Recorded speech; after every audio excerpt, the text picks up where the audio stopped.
All right, guys, we have another teaching video coming for you today. And the guy that's going to be teaching me is my dad.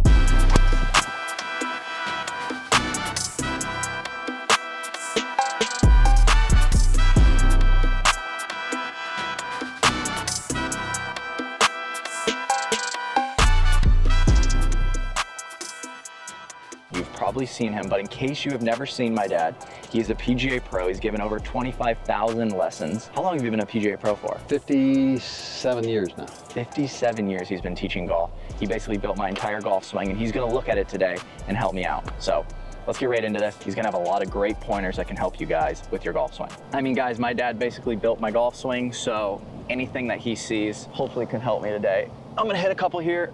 You already put these alignment sticks down. I know you love alignment sticks. That's like your favorite thing. Yes. The biggest thing that I've seen over my 25,000 lessons that I've given, when they align at the start, they don't use sticks, and they get out and they start blaming their swing for all these flaws that they think they have, and it's basically setting up. That's the problem. So they even hit the ball. Yeah, they haven't even hit the ball. So explain to me how these sticks work, because I know you always line me up. Let's go to that red flag. We're going to the red flag, okay. This is the path to the hole, and this is where your feet, hips, and shoulders align in coordination with that. So you're saying this is your feet and this is the hole. Yes. So this goes straight to the hole. Yeah, let's not forget your left-handers. This is where your left-handers, the ball is here, and you're on this side, although we're hitting the ball from the right-hand side. But what it tells you is that your hips, feet, and shoulders do not aim at the target. They aim parallel left of the path you're trying to create, which is straight, and zeroing out the path to the point where you're concerned with two things: face and path. So you aim this one at the target, right? And you aim this one parallel to that. So that's my feet. So this is my feet. That's aimed at the target. Because usually people just put one alignment stick down and they don't know how to aim. So now that's perfectly at the target. I'm gonna hit a couple wedges here, get loosened up. Let me just point out one thing. If you take this stick and you take it like this, that's 15 yards out in front of us. Right. So off alignment. Right. So if you get up here and you're practicing with an alignment like this, you're gonna come over top of the ball, which is what we see all the time. Yeah. And what happens is, you're gonna start blaming your swing when it has everything to do with just setup and getting aligned properly. Right. That felt good. Mm-hmm. It's really weird right now, Dad. I'm feeling my swing thought is hands in, club out. Mm-hmm. So I want my hands to stay along my body and the club face stays out, because I tend to get that club a little inside sometimes on the takeaway. The best tip I ever got was from Jim Flick, and a lot of the older players know who that is. He was one of the great teachers of all time, and he always said, if you let your students take the golf club and allow the club head inside their hands, they're in recovery mode the rest of the way. So I'm just trying to keep that club outside my hands. So basically, kind of looks like Akshay, because he does that really hard Akshay. If you guys watch, he kind of really exaggerates that and then shallows it. Yeah.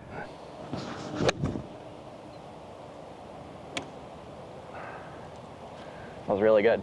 Okay, there's just a couple wedges there. Now let's actually start moving up to the clubs that you see that make a difference. Because the wedges, I mean, you can get away with a lot with a wedge. I'm going to an 8-iron here. We're gonna stay over that red flag there. That feels really good. How does that path feel to you?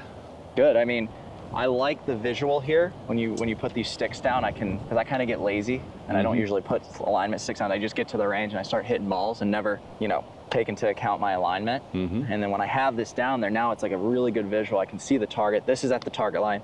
This is where my feet are aimed. And so now I can really engage with the target and know that everything's square. Now, let me show you one thing. Stay right where you are. Let me show you one other thing that you may or may not know that you're doing. And that is where your ball placement is. Wow. That's awfully far forward. For an 8-iron, For an 8-iron. Yeah. So my ball position, you're saying, oh my gosh, I mean, I want it back from that. Yeah. More middle of the stance with an 8-iron. Okay, so let's just take that and let's just go over what we went over in the other prior one. Okay. Go ahead and get up here, all right, and put it where you had it. Yeah. Okay, now take your left foot and move it back this far. Not that far, but there you go. All right. That changes ball position, that right? That change takes this. So now all of a sudden, where is your ball position? Your ball position just moved back. So if you open your stance, the ball position moves back. Right. And that's pretty crazy. If you go here, and now let's go this way. If you close off.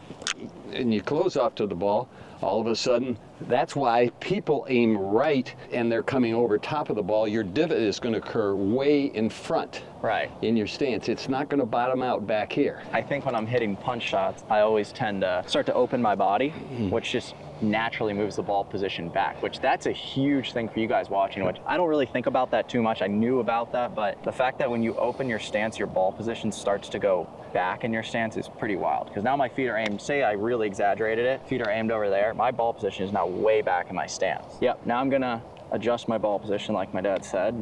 Feel a little more back, which is just gonna be center.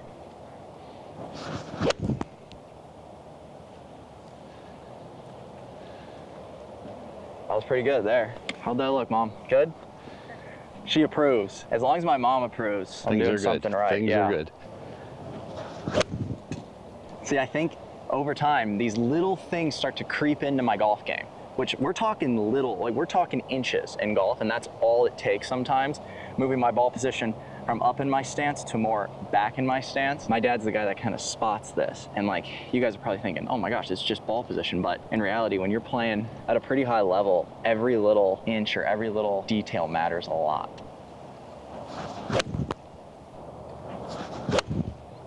Well, that was a couple 8-irons there. We figured out ball position, which is, it may sound very minute, but that's a huge thing for me because I had it too far forward with an 8-iron. And when I start getting that ball position forward, I struggle to compress the ball. Start hitting high floaty shots. So now if I move it back a little bit, I'm gonna start to compress it even more. So let's hit a couple, move up to a 3-wood and a driver. Those are the ones where I really want my dad to look at today. Try and see if he spots anything, because these are the clubs that I've been struggling with a little bit recently.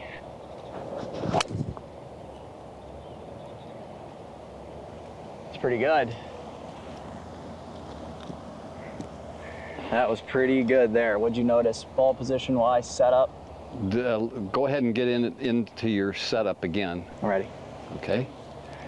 This, keeping your shoulders square as you move up is critical. And if it's ahead of the center, then you have to watch that as you go that way, everybody tends to go this way. Right. Okay, so that you've got to turn your shoulders if you have it forward. So you're saying basically keep your shoulders square as you move ball position forward. Oh no. Little drop kick. I think when you get it up there too far, it seems as though, just from watching your films and everything, is that you tend to get it here and then drop it behind you a little under. Okay. To try and compensate for your shoulders being open. Now just keep the club head outside your hands on the way back.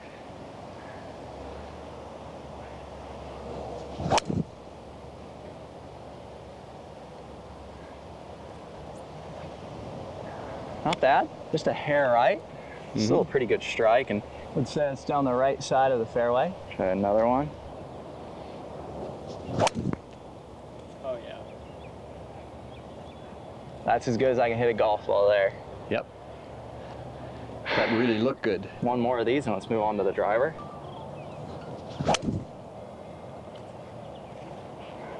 Pretty good there too. Okay, takeaway with my 3-wood there is my dad noticed as my ball position started to move forward, I started to get open and more open with my shoulders. And when I'm open with my shoulders here, to get to the inside of the ball, I kind of go this way. So if I square off those shoulders, keep the club outside, I can actually just stay on top of it and move left. All right, this is the one. This is the one that's kind of been everywhere right now, and it's usually that's usually my favorite club, but I don't understand what's going on. So if you see anything ball position-wise, we're still gonna go over this red flag here. Red flag? Yep, but just let me know. That's kind of our fairway. That's the middle of our fairway is this red flag.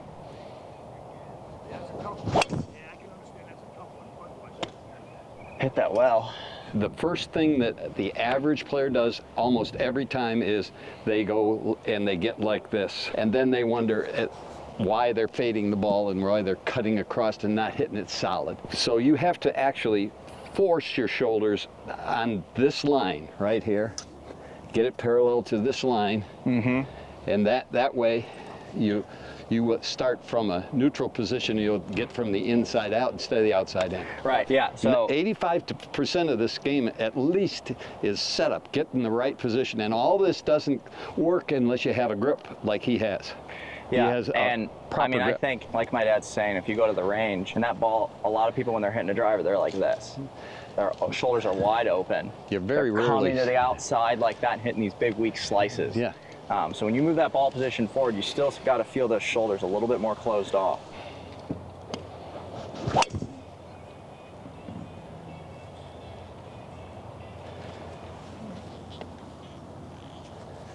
Why'd that go right?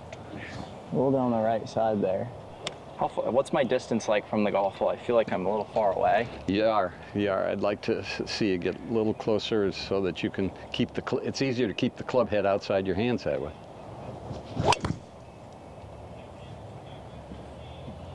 A little right again there.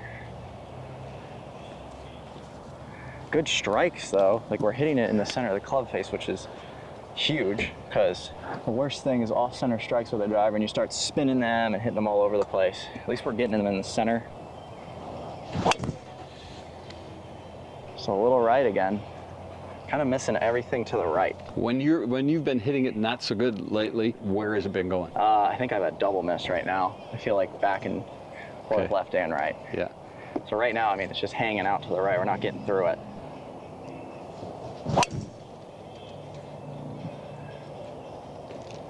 That was better. Still a little right. Let's take the ball position and move it back just a little bit. Ball position back. Is it too far forward? Just a little bit so we can get from the inside a little more. That was it. There we go. So it was just too far forward, you're saying? Yeah. So basically on my 8-iron and my driver, I'm getting the ball too far forward. And you're getting, that makes you put your hands behind its setup. Oh yeah. Oh, there we go. There we go. That's more penetrating. Oh yeah. Oh yeah. That's it. That's a lot lower. It was all, so my ball position you're saying was too far forward. Yep. Your hands ended up about this far behind. So they were like this. Yeah, you were broken here. I want to get it a little square. Money. Those are coming out nice now. I haven't seen the ball come out this low with my driver in a long time. And I think I get really scared to ever move my ball position back with a driver. Guys, hopefully you all learned a little bit today on this swing checkup. Kind of like a live lesson behind the scenes, bringing you guys along. Always great to spend some time with my guy. Just the little things. When you get to the level that Grant's at and the level these good players are, it's just little things in the setup. It's the swing alters just because of the way you are set up, and it then corrects itself by just getting in the right fundamental position. All right, guys, thank you so much for watching the teaching channel. If you're new, make sure you go subscribe to the channel. Until next time, peace.